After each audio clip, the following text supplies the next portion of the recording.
नमस्कार बच्चों, स्वागत है फिर से आपको आपका हिंदी विद पुष्पा में। आज ये समास का लास्ट पार्ट है। ठीक है बच्चों, इसके बाद उम्मीद है आपका समास के लिए कोई भी परेशानी नहीं होगी। तो चलिए हम चलते हैं बहुब्रीहि समास की तरफ। ठीक है बच्चों, जैसा सबका मैंने स्पेलिंग को ध्यान में रखा है, वर्तनी बहुत अशुद्धियां करते हैं बच्चे, इसलिए इसका भी ध्यान में रखिए। बहुव्रीहि होता है, व होता है। बहुत जगह वेबसाइट पे भी देखेंगे या फिर टेक्स्ट बुक में भी कहीं कहीं पर व मिलता है, लेकिन व नहीं होता है, ये व होता है, व। ठीक है, तो बहुव्रीहि। ठीक है, इस तरीके से समास होता है बहुव्रीहि समास। व के नीचे र है तो जाहिर सी बात है र पूरा होगा और व आधा होगा, ये नियम याद रखिए। फिर नेक्स्ट है आपका बहुव्रीहि समास होता क्या है। समास में कोई भी पद, इस समास में देखिए, जब समास में दो पद होते हैं, स्टार्टिंग से पढ़ते आए हैं, समस्त पद में दो पद होते हैं। पूर्व पद उत्तर पद बोल सकते हैं, या तो पहला पद दूसरा पद बोल सकते हैं। ठीक है, तो समास, इस समास में, बहुव्रीहि समास में कोई भी पद प्रधान नहीं होता है। बहुव्रीहि समास में क्या होता है, कोई भी पद प्रधान नहीं होता है। ये दोनों पद से मिलकर जो एक पद बनता है, वो क्या करता है, किसी तृतीय पद को संकेत करता है। किसको करता है, किसी तृतीय मतलब किसी तीसरे पद की ओर संकेत करता है। जैसे बोल दिया जाए गजानन, तो गजानन गज प्लस आनन बनता है, लेकिन गज के समान आनंद है जिसका, किसको बोलते हैं आपको पता है क्या? गजानन किसको बोलते हैं? गणपति के लिए बोलते हैं, गणेश जी के लिए बोलते हैं। ठीक है, तो जब दो पद मिलकर किसी तीसरे पद का कार्य बनाते हैं, तो तीसरा पद ही प्रधान होता है। तीसरा पद ही प्रधान होता है। वो जो दोनों पद लिख कर रखे हैं वहां पर, वो पद प्रधान ना होकर किसी तीसरा पद प्रधान होता है। और इसका विग्रह करने पर वाला शब्द का प्रयोग करते हैं। जैसे मुरली बजाने वाला, मुरलीधर, वहां पे देखा था एक बार हमने, वहां आपके तत्पुरुष समास में भी पढ़ा है। तो मैंने कहा क्या था कि बहुव्रीहि समास पढ़ेंगे तो मैं बताऊंगी वहां पर। तो अगर मुरली को धारण करने वाला, अगर वाला शब्द का इस्तेमाल किया हुआ है, तो क्या हो जाएगा, वो बहुव्रीहि समास में आ जाएगा। ठीक है बच्चों, और है जो का भी इस्तेमाल कर्मधारय में भी होता है, बहुव्रीहि में भी होता है, ये ध्यान में रखिए। लेकिन बहुव्रीहि समास में है जो होता है वो अंत में आता है, और कर्मधारय समास में वो बीच में आता है, ये ध्यान में रखिए। या और जिसका, जिसकी, जिसके, मैक्सिमम हम जिसका, जिसके, जिसकी वर्ड का ही इस्तेमाल करते हैं, मैक्सिमम।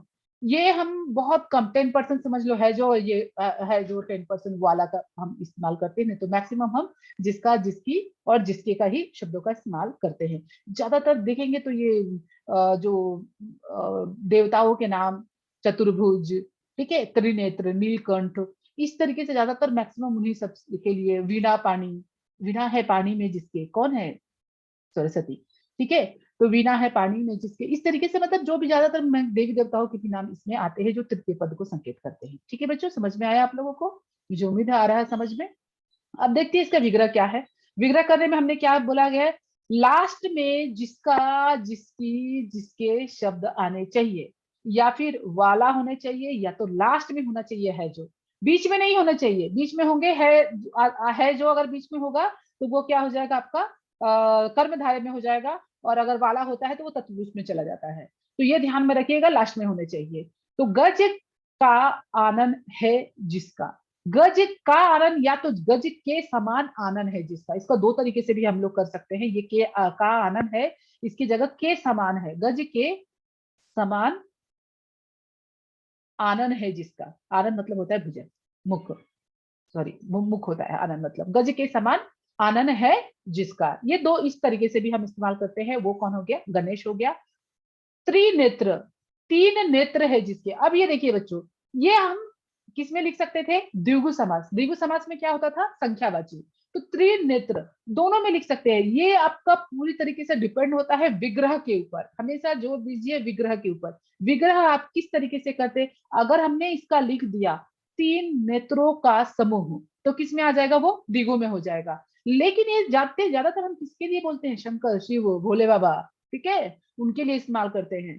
तो अगर हम उनका विग्रह लग दिए, तीन नेत्र है जिसके, ठीक है, किसके है, और ये नाम लिखना यहाँ अनिवार्य है। इसके बगैर आपका बहुव्रीहि समास पूरा नहीं होता है, इस बात को हमेशा ध्यान में रखिए। ठीक है, और नेक्स्ट हो गया नीलकंठ। तो नीला है कंठ जिसका। अब इसको देखिए, मैं आपको एक्सप्लेन करते करते क्यों जा रही हूँ, क्योंकि आपको नीचे में पढ़ाने वाली हूँ क्या, बहुव्रीहि और कर्मधारय, लेकिन आ रहे एग्जाम्पल तो उसको भी एक्सप्लेन कर देती हूँ। अभी इसको अगर मैंने कर दिया नीला है कंठ, नीलाकंठ नीलाकंठ भी लिख सकते हैं। तो इसमें विशेषण और विशेष्य का संबंध हो गया, ठीक है। नीला है जो कंठ, इसका विग्रह भी हम कर सकते हैं। नीला है जो कंठ, तो किस में चला जाएगा वो, कर्मधारय। देखिए मैं आपको लिख के बताती हूँ, आप अपनी नोटबुक में लिख कर रखिए। नीला, एक आध जो बोलते हैं है, इस तरीके के एग्जाम्पल आ जाते हैं जिस जहां पे बच्चों को कंफ्यूजन हो जाता है। तो नीला है जो कंठ, ठीक है जो जब बीच में आ गया और तब ये क्या हो जाएगा, कर्मधारय समास, ठीक है, कर्मधारय समास।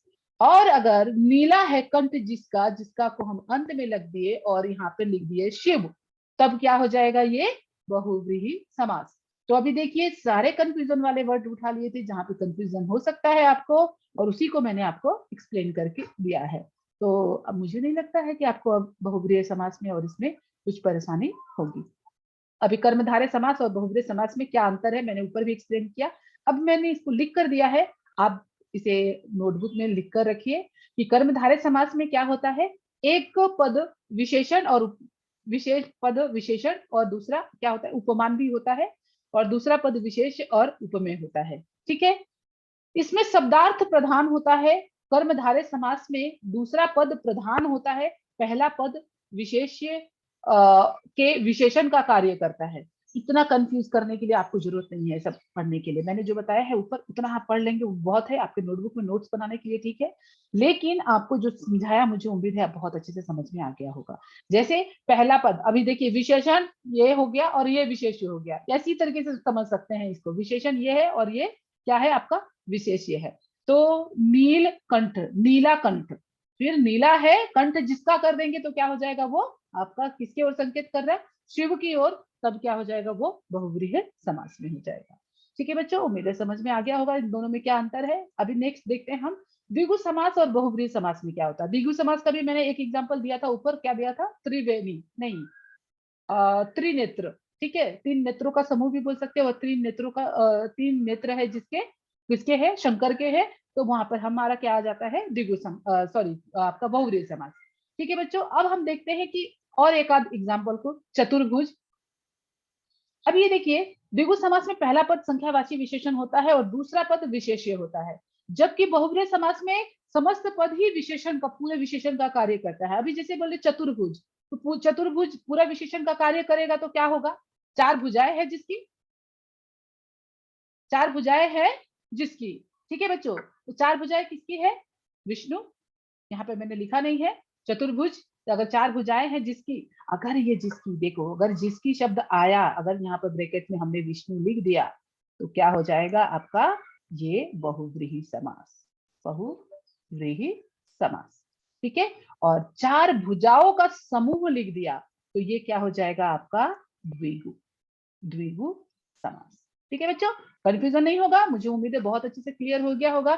आप देखिए अगर ये समास का वीडियो पूरा कंप्लीट देख लेते हैं, जो आपको 4 पार्ट में ये वीडियो मिला है, कंप्लीट अगर देखते हैं तो यकीन मानिए आपको कैसा भी प्रश्न आने दीजिए, आपको कभी भी मिस्टेक नहीं हो सकता है, और आपके जितने भी मार्क्स के क्वेश्चन आने दीजिए आप 100% करके सही करके आएंगे। अगर आपको इसके बाद कोई भी एग्जाम में देखिए और अगर आपके मार्क्स नहीं आते तो मुझे जरूर कंप्लेन कीजिए, मैम आपने सिखाया था लेकिन मेरा तो गलत हो गया। लेकिन इसके लिए आपको पढ़ना जरूर पड़ेगा। आप सोचेंगे कि बिना पढ़े हो जाए, ऐसा नहीं होता भाई, जादू की छड़ी थोड़ी ना है बिना पढ़े आ जाएगा। ठीक है, नेक्स्ट है द्विगु और कर्मधारय समास में क्या अंतर है।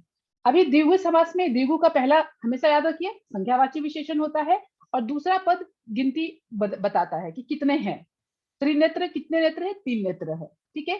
जबकि कर्मधारय का पहला पद क्या होता है, विशेषण होता है, और दूसरा पद विशेष्य, विशेष्य मतलब क्या होता है, संख्या ये संज्ञा या सर्वनाम यही होगा ना। लेकिन यहाँ पर संख्यावाचक कभी नहीं हो सकता, दूसरा पद संख्यावाचक कभी नहीं हो सकता, समूह समाहार कभी नहीं हो सकता है, पहला एग्जाम्पल। दूसरा है द्विगु का पहला पद ही विशेषण बनकर प्रयोग में आता है, जबकि कर्मधारय में कोई भी पद दूसरे पद का विशेषण हो सकता है, दूसरे पद का कोई भी पद क्या हो सकता है, विशेषण हो सकता है। जैसे अगर नवरात्र, तो नौ रात्रों का समूह, नौ रातों का समूह, रात, और इसका दूसरे शब्दों में हम कैसे लिख सकते हैं, नवरात्रि में ये आपका नवरात्रों का समूह हो गया। ठीक है बच्चों, अभी हम नेक्स्ट देखते हैं कि क्या है। अभी सारे के सारे एग्जाम्पल खत्म हो चुके हैं, उम्मीद है आप लोगों को पूरा समझ में आ गया होगा। अगर आपको कुछ डाउट होगा तो आप जरूर कमेंट में लिखकर बताइए कि कौन से टॉपिक को आपको समझ में नहीं आया है, तो मैं और भी ज्यादा एग्जाम्पल के साथ आपको सॉल्व करने की कोशिश करूंगी। ठीक है बच्चों, समझ में आया होगा तो वीडियो को लाइक जरूर कीजिए, शेयर कीजिए, सब्सक्राइब कीजिए। Thank you.